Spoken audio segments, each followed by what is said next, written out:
Hello, everyone. I, Samish Phale, lecturer in Mechanical Department, NIT Polytechnic, Nagpur. I welcome you all in the course that is Thermal Engineering for third semester Diploma in Mechanical Engineering. In this course, we already started with our first chapter, that is Fundamentals of Thermodynamics, and we have studied different um, different topics in this chapter. So in today's lecture we will discuss the another topics in fundamentals of thermodynamics. So, before starting with today's topic, let us revise what we have discussed in the earlier video. In the earlier video, we had learned what is zeroth law of thermodynamics. Then we had learned the property which is related to zeroth law of thermodynamics. Then we had learned the law of conservation of energy. After that, we had learned the first law of thermodynamics, and finally, we learned the property related to first law of thermodynamics. So, today we will start with our first topic, that is limitation of first law of thermodynamics. As we are discussed in the earlier video, the first law of thermodynamics. The first law of thermodynamics says that when a system undergoes a cyclic process, then net heat supplied to the system is equals to net work done by the system. मतलब first law of thermodynamics क्या बोल रहा था कि जितनी अपन heat दे रहे हैं कोई सिस्टम में उतना ही क्या होगा, वर्क प्रोड्यूस होगा, उसी के इक्वल क्या होगा, वर्क प्रोड्यूस होगा जब कोई वो साइक्लिक प्रोसेस में काम करेंगी वो सिस्टम. तो जो फर्स्ट लॉ ऑफ थर्मोडायनेमिक्स है उसके कुछ लिमिटेशंस है जो कि आज अपन देखेंगे, और वो लिमिटेशंस को सॉल्व करने के लिए एक नेक्स्ट लॉ आया गया है जिसको बोला जाता है सेकेंड लॉ ऑफ थर्मोडायनेमिक्स, जो कि अपन अपकमिंग आने वाले स्लाइड्स में देखेंगे. तो सबसे पहले अपन देखते हैं कि फर्स्ट लॉ ऑफ थर्मोडायनेमिक्स का लिमिटेशन क्या है. तो सबसे पहला लिमिटेशन है no information about direction of energy flow. इसका मतलब क्या है कि जो अपना फर्स्ट लॉ ऑफ थर्मोडायनेमिक्स है ये अपने को नहीं बताता है कि एनर्जी कहाँ से कहाँ फ्लो हो रही है, मतलब डायरेक्शन के बारे में कुछ बात ही नहीं करता. जैसा अगर इसको समझना है तो अपन एक एग्जांपल लेंगे. ये एक बॉडी है ए और दूसरी बॉडी है बी. इन दोनों के बीच में क्या हो रहा है, हीट ट्रांसफर हो रहा है. हीट ट्रांसफर हो रहा है मतलब एक जगह से दूसरे जगह पे क्या हो रही है, हीट ट्रांसफर हो रही है. पर अपने को फर्स्ट लॉ ऑफ थर्मोडायनेमिक्स के ये तो पता चल रहा है कि हीट ट्रांसफर हो रही है, मतलब एक से दूसरे जगह पे जा रहा है. फर्स्ट लॉ ऑफ थर्मोडायनेमिक्स में अपने को ये पता है, पर अपने को ये नहीं बता रहा है फर्स्ट लॉ ऑफ थर्मोडायनेमिक्स कि हीट ए से बी में जा रही है कि बी से ए में जा रही है. अपने को ये चीज का पता नहीं लग रहा है फर्स्ट लॉ ऑफ थर्मोडायनेमिक्स से कि हीट कहाँ से कहाँ जा रही है, ए से बी में जा रही है कि बी से ए में जा रही है. इसे पता करने के लिए अपने को जैसा पता है कि heat always flow from higher to lower temperature, मतलब हीट हरदम कहाँ से कहाँ फ्लो होती है, जिसका टेम्परेचर ज़्यादा है वहाँ से जिसका टेम्परेचर कम है वहाँ पर फ्लो होती है. तो इसके लिए अपने को अगर पता करना है कि हीट ए से बी जा रही है कि बी से ए जा रही है, तो इसके लिए अपने को सबसे पहले क्या पता करना पड़ेगा,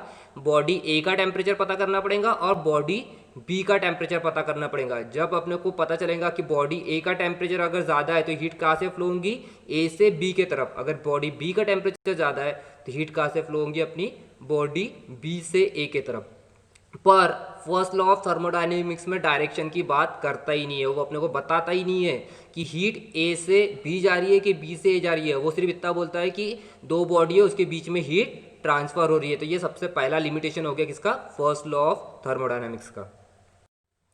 तो नेक्स्ट लिमिटेशन देखते हैं. नेक्स्ट लिमिटेशन है no information about quantity of energy transferred.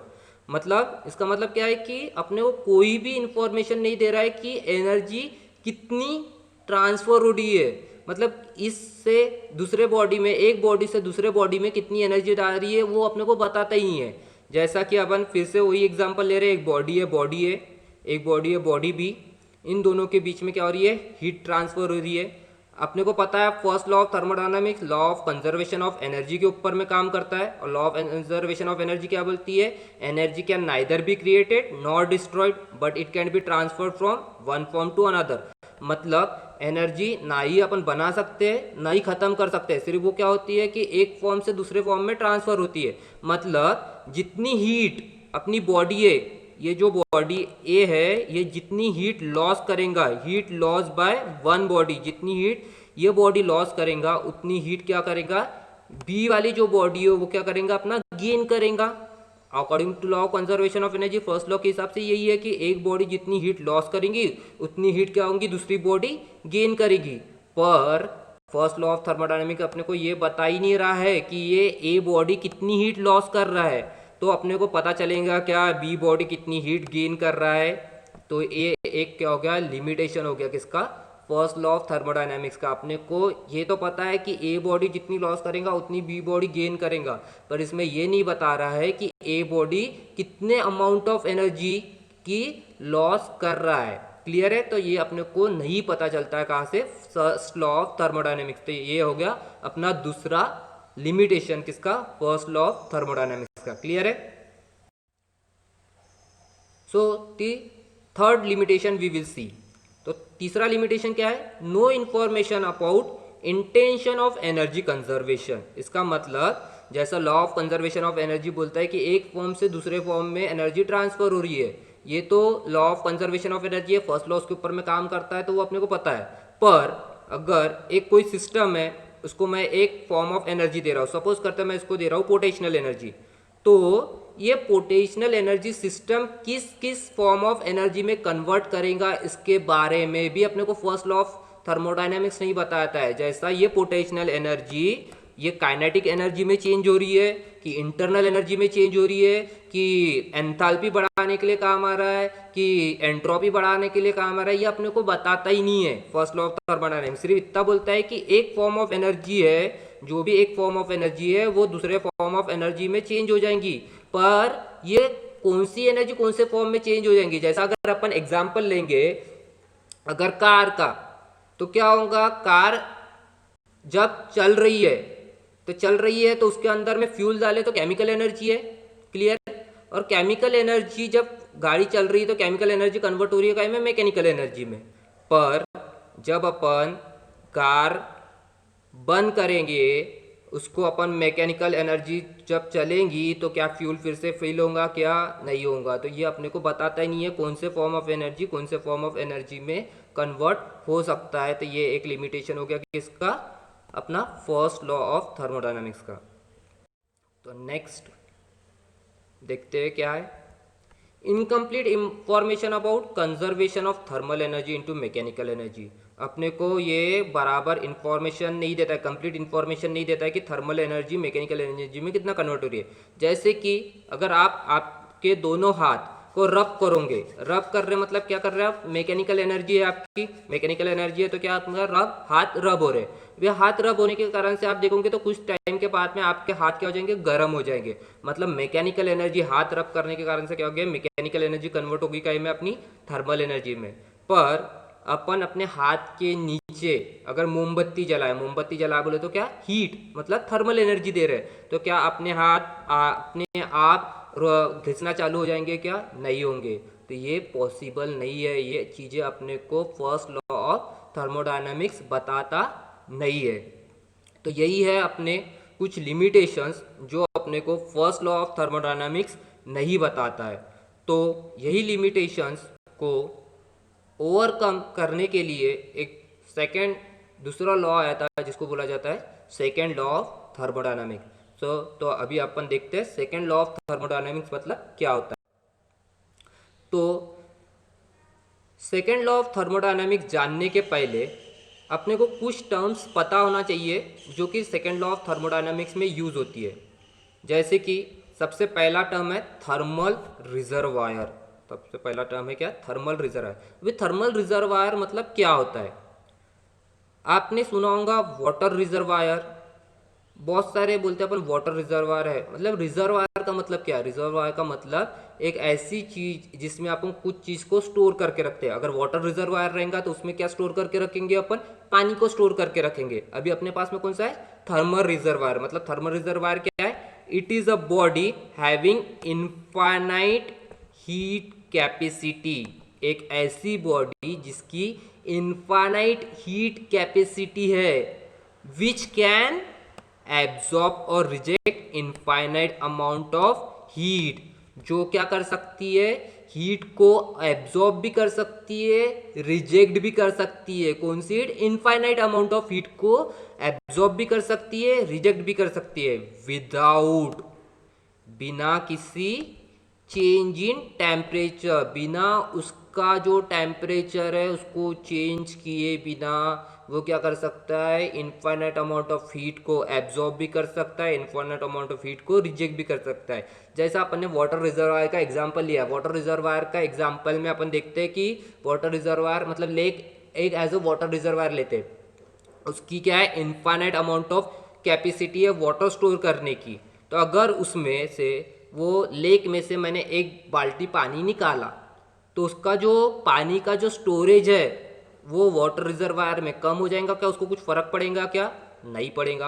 अगर मैंने एक बकेट पानी उसमें फिर से डाल दिया तो उसमें कुछ चेंज आएगा क्या उसके वाटर स्टोरेज में? नहीं आएगा, क्योंकि उसकी कैपेसिटी क्या है? इनफाइनाइट है। वैसी थर्मल रिजर्वायर क्या है? एक ऐसी बॉडी जिसकी इनफाइनाइट हीट कैपेसिटी है, जिसकी जो हीट स्टोरेज की कैपेसिटी क्या है? इनफाइनाइट है, जो कि हीट को, इनफाइनाइट अमाउंट ऑफ हीट को एब्जॉर्ब भी कर सकता है और इनफाइनाइट अमाउंट ऑफ हीट को रिजेक्ट भी कर सकता है। और एब्जॉर्ब करेगा अगर उसने इनफाइनाइट अमाउंट ऑफ हीट को, तभी भी उसके टेम्परेचर पे कोई चेंज नहीं आएगा। अगर वो रिजेक्ट भी करेगा तभी भी उसके टेम्परेचर पे कोई चेंज नहीं आएगा। ऐसे बॉडी को अपन बोलेंगे क्या? Thermal reservoir.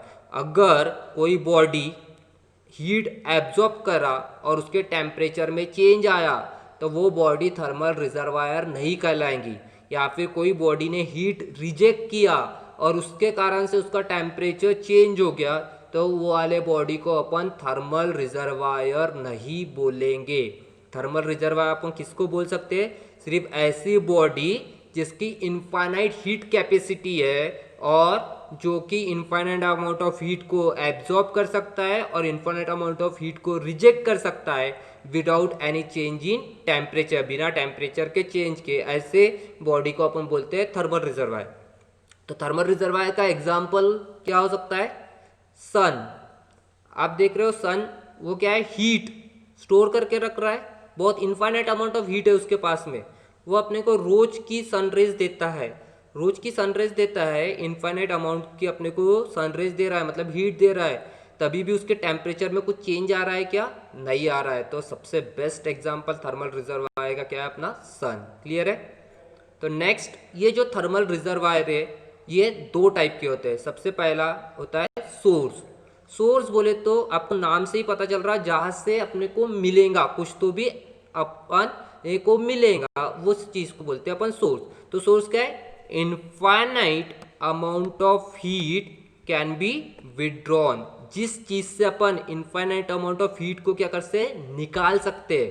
पर क्या होना चाहिए? उसका टेम्परेचर चेंज नहीं होना चाहिए, क्योंकि मैंने बताया थर्मल रिजर्वायर का ये एक, थर्मल रिजर्वायर का एक ये है सोर्स। थर्मल रिजर्वायर कितने इसमें क्लासीफाई किया है? दो इसमें।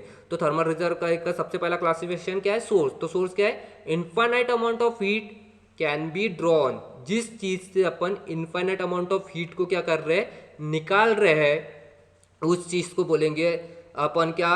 सोर्स। कि इनफाइनाइट अमाउंट ऑफ हीट निकाल रहे उसमें से, पर तब भी उसका जो टेम्परेचर है उसमें कोई चेंज नहीं आ रहा है, तो उस चीज को बोलेंगे अपन क्या? सोर्स। सोर्स से क्या करते हैं अपन? हीट को निकालते हैं। क्लियर है? और जो दूसरा है थर्मल रिजर्वायर का जो दूसरा पार्ट वो है अपना क्या? सिंक। सिंक मतलब जिसको अपन हीट दे रहे हैं, infinite amount of heat can be supplied, जिसमें अपन इनफाइनाइट अमाउंट ऑफ हीट को क्या कर रहे हैं? सप्लाइड कर रहे हैं। मतलब अपन क्या कर रहे हैं? सन से ले रहे, वो इनफाइनाइट अमाउंट ऑफ वो होगा सोर्स, और सन किसको दे रहा है? अर्थ को दे रहा है अपनी हीट। तो अर्थ को हीट दे रहा है तो वो क्या हो गया? अपना सिंक। तो सिंक है, infinite amount of heat can be supplied, जिस भी चीज़ को अपन infinite amount of heat supplied करेंगे पर उसके टेम्परेचर में कोई चेंज नहीं आएगा, उस बॉडी के टेम्परेचर में कोई चेंज नहीं आएगा, उस टाइप के बॉडी को बोला जाता है सिंक। और जिससे अपन हीट ले रहे हैं और उसके बॉडी के टेम्परेचर में कोई चेंज नहीं आएगा, उस वाले इसको बोला जाता है सोर्स। तो क्लियर है, सभी को समझ में आया। ये तीन टर्म बहुत ज़्यादा इंपॉर्टेंट है सेकेंड लॉ ऑफ थर्मोडायनेमिक्स में। सबसे पहला थर्मल रिजर्वायर, सोर्स और सिंक। थर्मल रिजर्वायर मैंने बताया क्या है, इन्फाइनाइट, जिसकी इन्फाइनाइट हीट कैपेसिटी है, जो क्या कर सकता है, हीट को एब्जॉर्व कर सकता है, रिजेक्ट कर सकता है without any change in temperature. Source क्या है, infinite amount of heat can be drawn, जिससे अपन इन्फाइनाइट अमाउंट ऑफ हीट को विड्रॉ कर सकते हैं, उसको बोलते हैं सोर्स। सिंक क्या है, जिसमें से infinite amount of heat can be supplied, जिसको अपन infinite amount of heat supply कर सकती है और उसका टेम्परेचर चेंज नहीं होगा, उस चीज को बोलते हैं अपन सिंक। क्लियर है। तो अपन स्टार्ट करते हैं अपना topic second law of thermodynamic.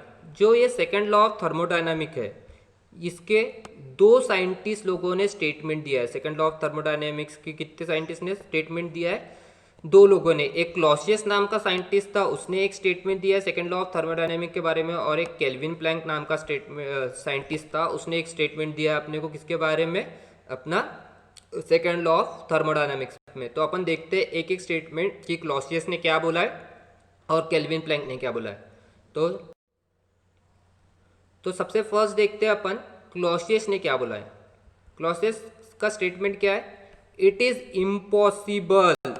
Impossible for self acting machine working in cyclic process to transfer heat from a body at low temperature to a body at high temperature without aid of external source। इसका मतलब क्या है कि Clausius बोलता है इस दुनिया में ऐसी कोई भी मशीन बनना इम्पॉसिबल है कि जो क्या करेंगी, कम टेम्परेचर, जिस बॉडी का टेम्परेचर कम है वहाँ से हीट को निकाले और वो हीट सप्लाई करे किसको, जहाँ पर हीट ज़्यादा है। ऐसी कोई भी मशीन नहीं बन सकती है। ऐसी कोई भी मशीन जो साइक्लिक प्रोसेस में काम कर रही है वो लोअर बॉडी टेम्परेचर से हायर बॉडी टेम्परेचर को हीट नहीं दे सकती। वो तभी देंगी जब उसको अपन बाहर से कुछ क्या देंगे, एक्सटर्नल सोर्स देंगे। तो देखते हैं, जैसे ये डायग्राम बताया है मैंने, इसमें एक बीच में लगी हुई है क्या, मशीन। ये मशीन है अपनी साइक्लिक प्रोसेस में काम कर रही है। साइक्लिक प्रोसेस सभी को पता है, अपन ने देखे थे। साइक्लिक प्रोसेस क्या है कि जिसका इनिशियल कंडीशन और फाइनल कंडीशन क्या रहेंगी, सेम रहेंगी, उस वाले प्रोसेस को अपन बोलते हैं कौन सा, साइक्लिक प्रोसेस। क्लियर है।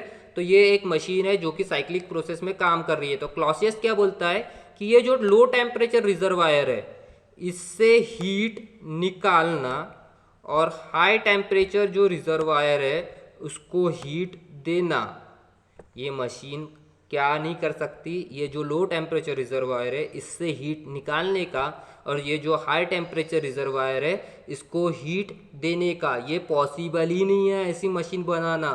ये कब पॉसिबल है कि लो टेम्परेचर रिजर्वायर से हाई टेम्परेचर रिजर्वायर को अपन हीट दे सकते हैं, जब अपन बाहर से कुछ तो भी उसको एक्सटर्नल सोर्स देंगे। और एक्सटर्नल सोर्स दे रहे हैं मतलब क्या कर रहे हैं, अपन मशीन को वर्क ट्रांसफर कर रहे हैं। जब तक कि अपन बाहर से कुछ एक्सटर्नल सोर्स नहीं देंगे तब तक के लो टेम्परेचर रिजर्वायर से हाई टेम्परेचर रिजर्वायर पे हीट को ट्रांसफर नहीं किया जा सकता। ऐसा किसने बोला है, क्लॉसियस ने। क्लियर है। तो इसका एग्जाम्पल है heat pump and refrigerator. Heat pump and refrigerator, refrigerator बोले तो घर की फ्रिज। सभी ने घर की फ्रिज देखा है। घर की फ्रिज क्या करती है कि जो फ्रिज के अंदर का जो टेम्परेचर रहता है उसको क्या करती है, कम मेंटेन करती है। किससे, सराउंडिंग के टेम्परेचर से। मतलब लो टेम्परेचर रिजर्वायर घर के फ्रिज के लिए क्या हो गया, उसके अंदर का जो कंपार्टमेंट है, जो फ्रिज के अंदर का जो कंपार्टमेंट है वो क्या है, लो टेम्परेचर रिजर्वायर। क्लियर है। फ्रिज जो क्या हो गई, वो अपनी एक मशीन हो गई। और हाई टेम्परेचर रिजर्वायर क्या है, वो फ्रिज के बाहर का जितना भी सराउंडिंग का जो है अपना रूम बोलो, एटमॉस्फेयर, वो सारा क्या हो गया, हाई टेम्परेचर रिजर्वायर। तो घर की फ्रिज क्या करती है, जो लो टेम्परेचर रिजर्वायर है उसके अंदर के टेम्परेचर जो कहाँ पे कम टेम्परेचर है वहाँ से हीट को निकालती है और वो हीट को देती है किसको, एटमॉस्फेयर को। पर घर की फ्रिज, अगर अपन इलेक्ट्रिसिटी नहीं देंगे फ्रिज को तो वो करेंगी क्या काम? घर की फ्रिज चलती क्या? पानी जो है अपना अंदर का, जैसा अगर लाइट चली गई तो अपन उसके अंदर में जो सामान रखे वो ठंडा करेंगी क्या? नहीं करती हो। क्या हो जाते हैं? सामान खराब हो जाते हैं। क्यों खराब हो जाते हैं? क्योंकि उसको एक्सटर्नल सोर्स ही नहीं मिल रहा है। तो यही चीज बोली है क्लॉसियस ने, क्या कि लो टेम्परेचर रिजर्वायर से हाई टेम्परेचर रिजर्वायर के कोई भी मशीन टेम्परेचर सप्लाई नहीं कर सकती है, हीट सप्लाई नहीं कर सकती है जब तक कि उसको आप बाहर से कोई हीट सोर्स नहीं देंगे। क्लियर है? समझ में आ गया क्लॉसियस स्टेटमेंट? तो नेक्स्ट देखते हैं अपन कि केल्विन प्लैंक ने क्या बोला है। तो नेक्स्ट स्टेटमेंट देखते हैं केल्विन प्लैंक का। केल्विन प्लैंक क्या बोलता है? It is impossible to construct an engine. Kelvin Planck काय के बारे में बात कर रहा था? मशीन के बारे में। और सॉरी, क्लॉसियस काय के बारे में बात कर रहा था? मशीन के बारे में। और केल्विन प्लैंक काय के बारे में बात कर रहा है? इंजन के बारे में। तो ये क्या बोलता है? It is impossible to construct an engine which while operating in a cycle. ये भी बोलता है कि अगर इंजन साइकिल में ऑपरेट कर रहा है, produces no other effect except to extract heat from single reservoir and do equivalent amount of work. इसका मतलब क्या है कि ये बोलता है कि इस दुनिया में ऐसा कोई भी इंजन बनाना पॉसिबल नहीं है जिसका एक ही काम हो, क्या कि पूरी की पूरी हीट एक सिंगल रिजर्वायर से ले और वो पूरा का पूरा हीट कन्वर्ट कर दे काय में? वर्क में। ऐसा इस दुनिया में इंजन बनाना पॉसिबल नहीं है। जैसा इस फिगर में देख रहे हैं अपन, क्या है? एक हाई टेम्परेचर रिजर्वायर है। इसमें से ये क्या कर रही है? ये जो मशीन है, ये machine is nothing but engine है। ये क्या कर रहा है? अपना हीट निकाल रहा है। कैसा? हाई टेम्परेचर रिजर्वायर से सपोज इसने क्यू अमाउंट ऑफ हीट निकाला, तो केल्विन प्लैंक क्या बोल रहा है कि ये जो क्यू अमाउंट ऑफ हीट है ये पूरी की पूरी इक्वल टू डब्ल्यू नहीं हो सकती है। ये जो क्यू अमाउंट ऑफ हीट है, ये क्यू को मैं Q1 ले सकता हूँ, तो W amount of heat is not equal to Q1, क्योंकि इसमें से कुछ ना कुछ जो हीट है वो रिजेक्ट होंगी किसको? नीचे वाले एक रिजर्वायर को, नीचे के एक रिजर्वायर को, जो कि रहेगा अपना लो टेम्परेचर रिजर्वायर। तो वो हो सकती है अपनी Q2 amount of heat. Clear है? तो केल्विन प्लैंक बोलता है ऐसा कोई भी इंजन नहीं है कि जो हीट लेगा कहाँ से? एक ही रिजर्वायर से हीट ले रहा है और वो पूरी की पूरी हीट कन्वर्ट कर देगा वर्क में। इसका एग्जाम्पल है अपना हीट इंजन। हीट इंजन बोले तो अपने गाड़ी, सब गाड़ी चलाते हैं अपन, पेट्रोल डालते हैं। पेट्रोल डालते हैं तो पेट्रोल से क्या होता है? पावर प्रोड्यूस होता है। पावर प्रोड्यूस होने के कारण से अपनी गाड़ी चलती है।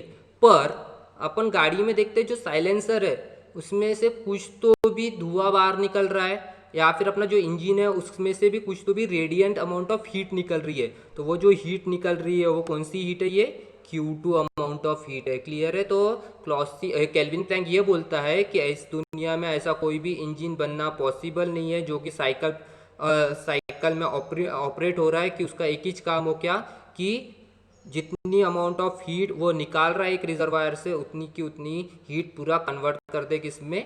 वर्क में। तो ये दूसरा स्टेटमेंट है किसका? केल्विन प्लैंक का, जो कि सेकंड लॉ ऑफ थर्मोडायनामिक्स के लिए दिया है। क्लियर है? तो नेक्स्ट टॉपिक देखते हैं अपन, परपेचुअल मोशन मशीन। अभी परपेचुअल मोशन मशीन ये दो काइंड की होती है, perpetual motion machine of first kind and perpetual motion machine of second kind. अभी परपेचुअल मोशन मशीन मतलब क्या? परपेचुअल मोशन मशीन क्या है? ये हाइपोथेटिकल मशीन है। ये क्या है? हाइपोथेटिकल मशीन है। हाइपोथेटिकल मतलब ये इस दुनिया में एग्जिट ही नहीं करती है, इस दुनिया में ये बन ही नहीं सकती है, ये इस दुनिया में है ही नहीं, ये ख्याली मशीन है, ख्याली। तो it is a hypothetical machine which will give output without any input.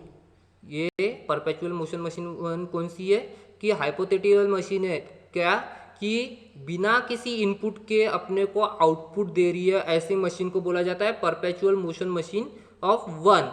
मतलब अगर अपना शरीर अपन बिना खाना खाए बोल रहा है कि अपन काम करते जाएंगे, तो होगा क्या पॉसिबल? ऐसा कभी पॉसिबल है कि मैं गाड़ी में पेट्रोल नहीं डालूंगा, मैंने गाड़ी में पेट्रोल नहीं डाला और मैं बोलूँगा कि मेरी गाड़ी चलती रहना चाहिए, ऐसा होगा क्या? नहीं होगा। ऐसी कोई मशीन बनेगी ही नहीं। कैसे बनेगी? ये तो एक हाइपोथेटिकली मशीन होगी कि जिसका बोलना है कि बिना कुछ दिए, बिना इनपुट दिए अपने को क्या करना है, काम करते जाना है। अब बिना खाना खाए अपने को काम करते जाना है, ऐसा पॉसिबल है क्या? नहीं पॉसिबल है। बिना गाड़ी में पेट्रोल डाले गाड़ी चलते रहना चाहिए, ऐसा पॉसिबल है क्या? नहीं पॉसिबल है। तो इस जो ऐसी मशीन जो है, जो हाइपोथेटिकल है कि बिना इनपुट दिए आउटपुट देती रहेंगी, उसको बोला जाता है perpetual motion machine of first kind, या फिर कभी कभार बोला जाता है उसको PMM1। और ये वॉयलेट्स करती है किसको? फर्स्ट लॉ ऑफ थर्मोडायनामिक्स को। किसको वॉयलेट करती है? फर्स्ट लॉ ऑफ थर्मोडायनामिक्स को। क्योंकि फर्स्ट लॉ ऑफ थर्मोडायनामिक्स क्या बोलता है कि जितनी अपन हीट सप्लाइड करेंगे उतना ही क्या होगा? वर्क प्रोड्यूस होगा। पर ये वाली मशीन बोलती है कि अपन हीट सप्लाई दे ही नहीं रहे, इनपुट कुछ दे ही नहीं रहे, जीरो है और वर्क प्रोड्यूस हो रहा है। ऐसा होगा क्या? नहीं। जैसा ये वाले डायग्राम में आप देखो कि ये जो डॉटेड लाइन से दिखाया मैंने Q, ये मैं दे ही नहीं रहा हूँ, ये मैं दे ही नहीं रहा हूँ, तब भी ये सिस्टम क्या कर रहा है? वर्क मेरे लिए प्रोड्यूस करते जा रहा है। ऐसा कोई मशीन बनेगी क्या? नहीं बनेगी। जैसे इस दूसरे वाले डायग्राम में देख रहा हूँ कि मैं वर्क दिए जा रहा हूँ, मैं इलेक्ट्रिसिटी दिए जा रहा हूँ, इनपुट दिए जा रहा हूँ, पर ये जो मशीन है ये क्या है? हीट ट्रांसफर कर ही नहीं रही है। ऐसा भी पॉसिबल है क्या? अगर मैं वर्क दूंगा और हीट नहीं ट्रांसफर होंगी, ऐसा होगा क्या? नहीं होगा। तो इस वाली मशीन को बोलते हैं अपन कौन सी? Perpetual motion machine of first kind, और जो वॉयलेट करती है किसको? फर्स्ट लॉ ऑफ थर्मोडायनामिक्स को। नेक्स्ट देखते हैं अपन perpetual motion machine of second kind, जिसको बोला जाता है PMM2। तो ये भी क्या है? It is a hypothetical machine, मतलब ये भी क्या है? एक इमेजिनरी मशीन है which will give 100% output by receiving heat continuously, by receiving heat continuously. ये एक ऐसी मशीन है बोलता कि हरदम एक रिजर्वायर से हीट लेते रहेगा और कंटिन्यूसली वर्क वो प्रोड्यूस करते रहेगा, मतलब 100% इफिशियंसी देते रहेगा। उस वाले मशीन को बोलते हैं अपन PMM2। अभी देखिए अपन ने केल्विन प्लैंक में, ऐसा पॉसिबल है क्या कि एक इंजन को मैंने पेट्रोल दिया और वो पूरा का पूरा पेट्रोल कन्वर्ट हो गया काय में? वर्क में, मतलब पूरा का पूरा 100% इफिशियंसी देगा। ऐसा कभी पॉसिबल है क्या? नहीं पॉसिबल है। तो वो कौन सी मशीन होगी? अपनी हाइपोथेटिकल मशीन। तो ऐसी कोई भी इस दुनिया में मशीन नहीं बन सकती है जिसका आउटपुट क्या है? 100% रहे। तो ये किसको वायलेट करता है? It violets the second law of thermodynamics. तो परपेचुअल मोशन मशीन 2 किसको वायलेट करती है? सेकेंड लॉ ऑफ थर्मोडायनेमिक्स में। तो second law perpetual motion machine 2 क्या है?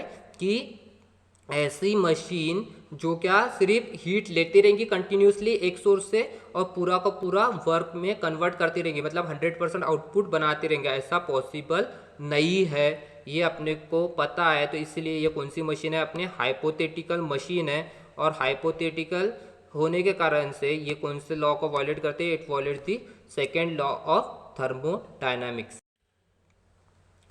तो लेट अस रिवाइज। आज अपन ने क्या क्या पढ़े वो अपन एक बार फिर से रिवाइज कर लेते हैं, रिकॉल कर लेते हैं। तो सबसे पहले अपन ने देखे कि लिमिटेशन क्या है फर्स्ट लॉ ऑफ थर्मोडायनामिक्स के। जो अपन ने फर्स्ट लॉ ऑफ थर्मोडायनामिक्स पढ़ा था वो किस किस बारे में अपने को जानकारी नहीं रहता है, वो अपन ने लिमिटेशंस के तौर पे देखे। फिर उसके बाद में अपन ने देखे सेकंड लॉ ऑफ थर्मोडायनामिक्स क्या होता है, फिर क्लॉसियस स्टेटमेंट क्या होता है वो देखे, केल्विन प्लैंक स्टेटमेंट क्या होता है वो देखे, और उसके बाद में परपेचुअल मोशन मशीन क्या होती है वो चीज़ अपन ने देखे। क्लियर है? तो ये कुछ क्वेश्चंस है जो MSBT में हरदम पूछे जाते हैं, कि हरदम MSBT के पेपर्स में ये फ्रिक्वेंटली आज क्वेश्चन है, हरदम पूछे जाते हैं। तो सबसे पहला क्वेश्चन है state the limitation of first law of thermodynamics. तो आपको क्या करना है, ये जो वीडियो है ये वीडियो को आप ध्यान से देखो और आपको जो समझ में आया कि फर्स्ट लॉ ऑफ थर्मोडायनामिक्स की क्या लिमिटेशंस है, वो लिमिटेशन आप आपके क्लास कॉपी में ओन वर्ड्स लिखने की कोशिश करो। जब तक कि आप ओन वर्ड्स में नहीं लिखोगे तब तक कि आपको बेसिक कंसेप्ट क्लियर नहीं होगा। तो आपको करना क्या है, क्वेश्चन आपको दिया है कि state the limitation of first law of thermodynamics. आपको बताना है कि फर्स्ट लॉ ऑफ थर्मोडायनेमिक्स के लिमिटेशन क्या है।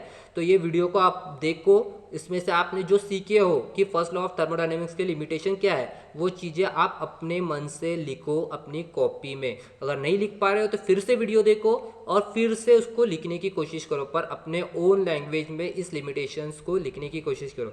नेक्स्ट क्वेश्चन क्या है, explain Kelvin Planck and Clausius statement of second law of thermodynamics. नेक्स्ट आपको केल्विन प्लैंक स्टेटमेंट और क्लॉसियस स्टेटमेंट क्या है सेकंड लॉ ऑफ थर्मोडायनेमिक्स का वो लिखना है। तो जैसे कि मैंने स्टेटमेंट लिखा हुआ है, आप वो स्टेटमेंट को अच्छे से वीडियो देखो, उसको अच्छे से रिकॉल करो, उसको अच्छे से समझो और अपने ओन लैंग्वेज में स्टेटमेंट कभी नहीं लिखते, जिन्होंने जो बोला है स्टेटमेंट वही लिखते। तो स्टेटमेंट को प्लीज़ अपने ओन लैंग्वेज में मत लिखना, जो दिया हुआ है वही स्टेटमेंट लिखने का है। इसमें और एक क्वेश्चन आप ऐड कर सकते हैं, what is perpetual motion machine of first kind and perpetual motion machine of second kind. एक क्वेश्चन ऐड कर लो कि what is perpetual motion machine of first kind and perpetual motion machine of second kind. तो वो भी आपको अभी मैंने पढ़ा दिया है, तो उसका भी आंसर आप अपने ओन कॉपी में लिख लीजिए। क्लियर है? तो थैंक यू, आज के लिए इतना काफ़ी है। तो आज आप इस वाले वीडियो को देखिए, इससे आप जो सीखे हो उसके क्वेश्चन आंसर्स लिखे, और अगर किसी को भी कुछ भी डाउट आता है कि ये क्वेश्चन का आंसर क्या होगा या कुछ टॉपिक आपको समझ में नहीं आए, तो आप मुझे कांटेक्ट कर सकते हैं। मेरे मेल आईडी पे कांटेक्ट करिए या फिर मेरे कांटेक्ट नंबर पे कांटेक्ट करिए। So thank you.